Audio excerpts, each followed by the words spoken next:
Panorama group, जो सोचता है वो करता है। नीतीश कुमार का एक्ट और एक्शन देख करके आपको लगता होगा कि नीतीश कुमार को कुछ हो गया है, लेकिन नीतीश कुमार की ये रणनीति और राजनीतिक चाल है जो अक्सर काम कर जाती है। नीतीश कुमार इस तरह की रणनीतियाँ और चाल हमेशा से खेलते आए हैं और अपने वोटरों को अपने साथ इंटैक्ट रखे हैं। नीतीश कुमार की इस चाल को लेकर के अब 80% वोटरों को साधने का एक प्लान बनाया गया है, जो प्लान कहीं ना कहीं लगभग नीतीश कुमार के पक्ष में जाए या न जाए वो आने वाला वक्त बताएगा, लेकिन उन्होंने अपनी दाव चल दी है। आपको बता दें कि जिस तरह से 2019 और 2009 की तुलना में ये जो वोटर हैं ईबीसी के, ये भारी संख्या में नीतीश कुमार के साथ साथ इंटैक्ट रहे हैं, जबकि भारतीय जनता पार्टी उनके साथ रही भी है। इसके साथ साथ आपको बता दें कि आरक्षण का लाभ लेने वालों में ज़्यादातर संख्या इन्हीं की है और इसमें ओबीसी की जो संख्या है, ओबीसी में 2 जातियां आरक्षण का बहुत ज़्यादा लाभ लेती रही हैं, जिसको लेकर के आंकड़े भी बता रहे हैं। हालांकि इस बात को लेकर के तेजस्वी यादव ने कहा भी है कि ये गलत बात है। अब तो आंकड़े आ गए हैं कि यादव और कुर्मी सबसे ज़्यादा आरक्षण का लाभ लेते हैं, लेकिन वास्तविकता ये है कि नीतीश कुमार इसी पर दांव खेले हैं और यही दोनों के एक साथ आने का सबसे बड़ा कारण भी नज़र आ रहा है। नीतीश कुमार ने राजनीति में एक बार फिर से मजबूत पकड़ बनाए रखने के लिए तर्कस से ऐसा तीर निकाला है जो कारगर होता हुआ दिखाई दे रहा है। इस तीर से उन्होंने विरोधियों के हौसले तो पस्त किए ही हैं, वहीं उन अपने गठबंधन के साथियों को भी काफ़ी हद तक उन्होंने बेध दिया है। जाहिर है कि विरोधी दल बीजेपी के लिए इसका स्ट्रेटजी जो ढूंढ पाना, इसका काट निकालना बड़ा मुश्किल होता जा रहा है। वहीं इंडिया गठबंधन के लिए हाशिए पर धकेले जा रहे नीतीश कुमार ने गठबंधन में एक बार धमाकेदार वापसी करके कांग्रेस के लिए भी मुश्किलें खड़ी कर दी है। ये कहा जा रहा है कि ये कोई जल्दबाजी नहीं है, लेकिन नीतीश कुमार ने अपनी चाल में से राजनीतिक धारा को एक बार फिर से अपनी तरफ मोड़ दिया है। हालांकि सदन में जिस तरह से उनकी बात रही और जिस तरह का उनका व्यवहार रहा, उसको लेकर के कई तरह की बातें कही जा रही है, लेकिन इन व्यवहार और इन बातों को लेकर के भी नीतीश कुमार को कोई असर नहीं पड़ रहा है। उन्हें जो चाल चलना था वो चाल उन्होंने चल दिया है।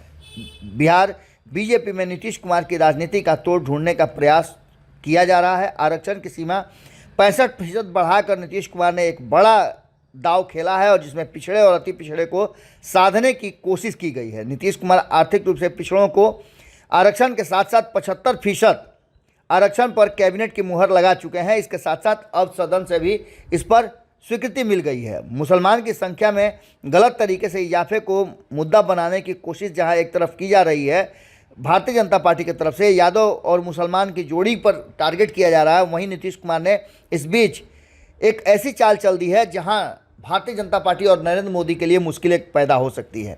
भारतीय जनता पार्टी में इस बात को लेकर के विचार चल रहा है कि आरक्षण का लाभ लेने वालों में ज़्यादातर संख्या यादव और कुर्मी की है, इसलिए बाकी जातियों को गोलबंद करने में किस तरह से अब रास्ता अपनाया जाए। आरक्षण की सीमा बढ़ाए जाने के बाद भी अति पिछड़े आरक्षण का लाभ लेने से वंचित रह जाएंगे। जाहिर है कि पार्टी कई मुद्दों पर डिफेंसिव है, लेकिन 94 लाख लोगों को 2 लाख गरीबी रेखा से ऊपर उठाए जाने को लेकर प्रावधान भी किया गया है।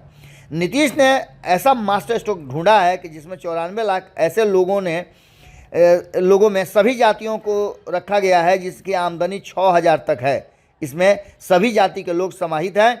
विधानसभा में केंद्र के पाले में बॉल डालते हुए नीतीश कुमार ने केंद्र सरकार अगर विशेष राज्य का दर्जा दे देती है तो इस काम को और जल्द किया जा सकता है, वरना इसे पूरा करने में 5 साल तो लग ही जाएंगे। यानी 5 साल के लिए अपने कुर्सी को नीतीश कुमार एक बार फिर से सुरक्षित करने की ओर बढ़ रहे हैं। नीतीश कुमार ने घर के बगैर रहने वाले लोगों के लिए घर खरीदने के लिए भी राशि का इंतजाम किया है।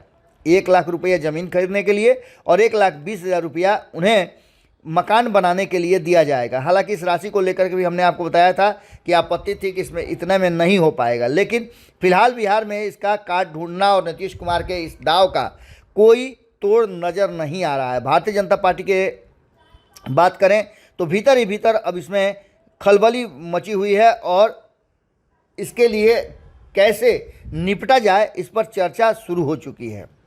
आपको बता दें कि इस विषय पर और कई लोग भी अपनी तैयारी कर रहे हैं। भारतीय जनता पार्टी पूरी तरह से डिफेंसिव मोड में नजर आ रही है और नीतीश कुमार का ये दाव पूरी तरह से काम करता हुआ नजर आ रहा है। अब बात करें कांग्रेस की, तो कहीं ना कहीं नीतीश कुमार को दरकिनार किए जाने का इंडिया गठबंधन में अब संयोजक तक नहीं बनाया गया, इसको लेकर के चर्चाएं हो रही थी। लेकिन नीतीश कुमार ने अचानक से ऐसा दाव खेला है जिसमें कांग्रेस से नाराज समाजवादी पार्टी के नेता अखिलेश यादव, आम आदमी पार्टी के नेता अरविंद केजरीवाल और टीएमसी से ममता बनर्जी भी इस नीतीश कुमार की काबिलियत को समझ चुकी है। बिहार में नीतीश का आरक्षण वाला दाव देश की राजनीति की दशा और दिशा में अहम भूमिका अदा कर सकता है। इसके लिए नीतीश कुमार जो दाव चला है उससे साफ लग रहा है कि इंडिया गठबंधन में नीतीश कुमार को एक बार फिर से ड्राइविंग सीट पर लाया जा सकता है। तो वहीं दूसरी तरफ से उन्होंने नरेंद्र मोदी के पाले में गेंद डाल करके आरक्षण वाला कहीं ना कहीं भारतीय जनता पार्टी को भी चेकमेट करने की कोशिश की है।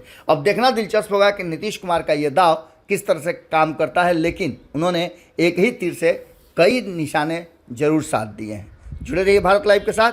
बहुत बहुत मनोरमा ग्रुप, जो सोचता है वो करता है। अगर ये वीडियो पसंद आई और वह बिहार के राजनीति और बिहारियत से सरोकार रखेनी तो सब्सक्राइब बटन दबा के चैनल के सब्सक्राइब कर ली। ओजे एगो घंटी बा, ओकरा बटन दबा देला से कुल सटीक और मारक खबर रुआ मुफ्त में मिल जाई। अगर रुआ पत्रकारिता के हमनी के नया प्रयोग में सहयोग कर चाहतानी तो ज्वाइन बटन दबा दी। पेटीएम नंबर नोट कर ली 9386816700। धन्यवाद।